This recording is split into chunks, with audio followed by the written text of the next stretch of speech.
Bomena is a tradition in Bhutan where young or old men sneak into girls' rooms at night for sexual encounters. This practice is also known as night crawling or girl hunting. In reality, Bomena is a practice where young men walk at night to meet a girl for romance or sexual relations. Because the traditional Bhutanese culture does not provide adequate space for dating, let alone open dating like in modern Western culture, this practice of seeking companionship under the cover of darkness is the most feasible alternative. Thus, young men sneak out of their homes after their families have gone to sleep. Some may have prearranged meetings and go alone to the young woman's house, while others may try their luck in groups. Although they start in groups and can help each other enter houses, they gradually disperse as each finds his way to the intended young woman. Most houses in Bhutan are 2- or 3-story buildings with living quarters mostly on the upper floors, making entry often a big challenge. Young men often carry tools to open the wooden latch on the main door or find ways in through windows or from the roof via the attic.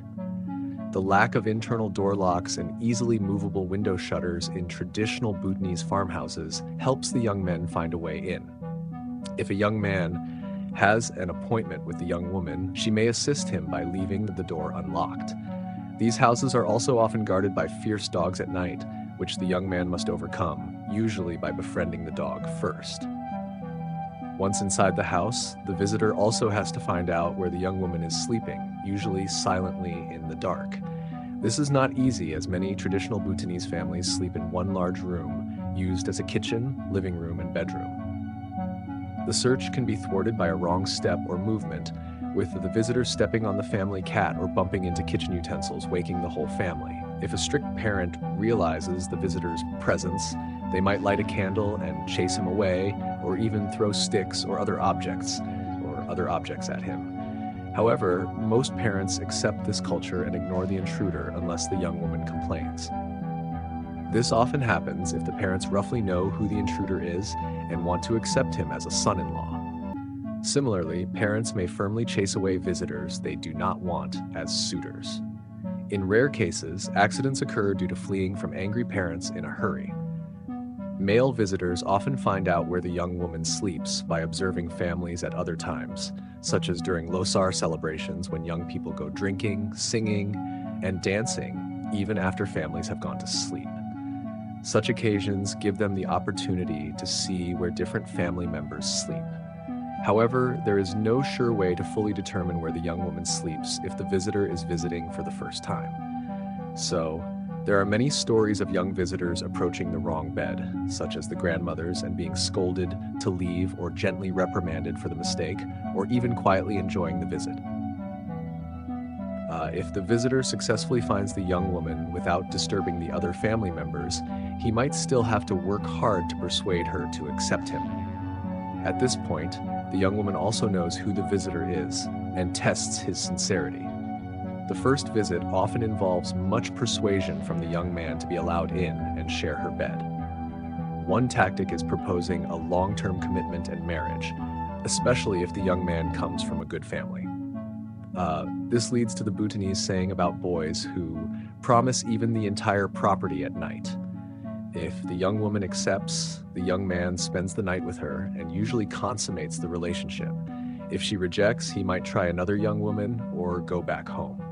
Successful visitors usually leave the house before dawn without the parents' knowledge.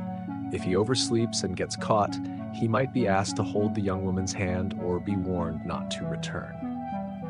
Night wandering is a practice filled with much anxiety and excitement for young people, viewed as a rite of passage.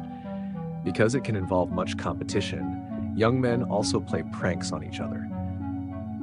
This culture does not involve much emotional pressure common in courtship and romantic love relationships, but also has less seriousness and sensitivity of human love. However, not all night visits can be generalized as pleasant and purely sexual encounters without strong emotional feelings. Most marriages in societies practicing this dating culture result from these initial night meetings. Towards the end of the 20th century, Bhutan's new elite, particularly government officials visiting rural communities for their duties, used this dating tradition as an excuse to take undue advantage of rural girls. Facilitated by local officials who arranged the meetings, they would visit the girls or have them brought through coercion or incentives. The girls were sometimes falsely promised a good future in the city. The officials justified their actions by comparing them to the traditional night-crawling culture. This has led to many cases of single mothers and fatherless children who cannot obtain citizenship under current Bhutanese law. As a result, Bomena is viewed in very contrasting ways. In some circles, it is seen as an exciting old practice and thus accepted by many urban men. However, others criticize it as exploitation of young women and a chauvinistic practice of patriarchal society.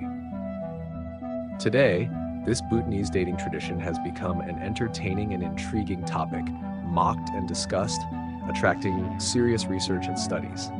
Meanwhile, the Bomena culture itself is rapidly disappearing due to socioeconomic and technological changes.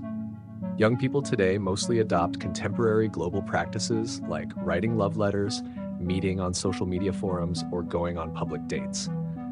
Night crawling is no longer feasible as most houses in Bhutan have metal doors and window latches that are not easily opened. The rise of theft makes sneaking into others' homes very risky. Moreover, almost all houses have electricity, allowing parents to instantly turn on the lights and chase away visitors, revealing their identities. With the onslaught of globalization, Bomena culture has now become obsolete and irrelevant, almost a fading memory of the past.